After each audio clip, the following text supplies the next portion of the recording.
Hey, it's Hunt. You found Hunt on Saints. We're talking black and gold football. Do us a favor. Hit the like button, share your comments below, and hit that subscription button so you can get all of our content.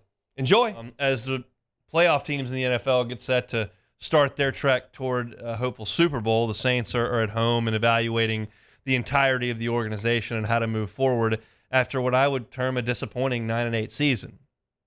And so you start to look at areas of concern and areas that you've got to upgrade. And as I was looking at it, it jumps off the page, and it's pretty obvious. So those of you that follow the team very closely, pull for the team, will know where I'm headed. But you've got massive problems at both tackle spots on the offense. Massive. Because Ryan Ramczyk's career is in question. I don't know if it's in doubt, but it's certainly in question. And if he returns, is he healthy enough to be a serviceable player? You're talking about a former All-Pro who has not been that, but he's been hurt. Can he get that worked out to where he can be a serviceable player? I'm not expecting him to be an All-Pro again, but can he get it to where he's a serviceable player? Can he not? Is his career over? That's a big, big question. And you drafted Trevor Penning now 2 years ago, basically, with the thought that he's your starting left tackle and your franchise left tackle. And generally that doesn't work out. Kind of like Andrews Pete, you just find a slot for him on the interior, maybe the right tackle spot. But he's shown to this point nothing that would indicate that he can take on any of those roles. So rewind 2 years, you've got a Pro Bowl caliber right tackle and a first round selection in a left tackle, plus an insurance policy in James Hurst to man your tackle spots, and you feel like you've got a bit of a runway there. You fast forward those 2 years, don't know about Ramczyk, and now if you've got optimism about Trevor Penning, you're more optimistic than I. Then you look at Andrews Pete, and that's a guy that his deal is up, but his deal's not up. You could void it, but now he's an essential part of your offensive line. This is a guy that was maligned because of the pick that you used on him and his level of play, but you had to kick him out to left tackle this year, and he didn't make the Pro Bowl, but he was serviceable.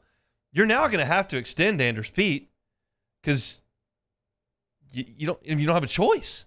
The other choice is to not have any tackles. Cam Erving is an unrestricted free agent. That was a nice sign off the street, and you put him in there, and he gave you snaps. That's a veteran presence. But if you're talking about being a championship-level team, Cam Erving's not one of your starting tackles. James Hurst signed a 3-year deal in March of 2021. That's up. So you start to look at the boxes like there's nobody locked in here. There's no one you can point to on the Saints roster and go, yeah, that's one of my tackles. I think it's reasonable to think that Ryan Ramczyk may have some snaps left, but he may not. I think it's reasonable to suggest Andrews Pete can play on the offensive line, but does that give you the warm and fuzzies? Andrews Pete being your franchise left tackle at this point in his career with a quarterback who's not exactly Michael Vick or Josh Allen back there? No.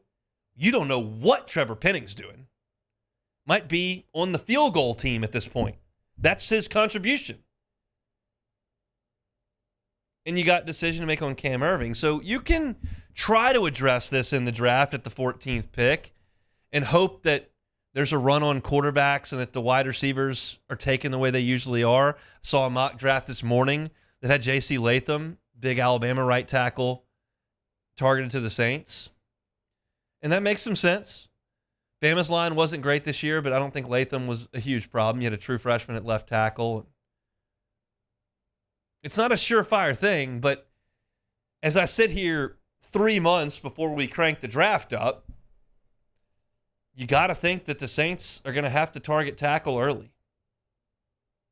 I know we have delusions of grandeur of, hey, they could draft a quarterback in this draft, move up. They got a few like this. It's not going to happen. They're married to their quarterback. They're married for the time being to their head coach. And now you've got to start trying to plug holes. And right now, I don't love what they are on the defensive front. I don't love what they are at linebacker. I don't love what they are at running back, quite frankly. But they're not going to shuffle that too much right now. The biggest glaring hole is tackle. You've got Ruiz and McCoy in there, and they weren't great this year by any stretch. But they are what they are. They're what you've got on the interior. They're at least there. You have humans.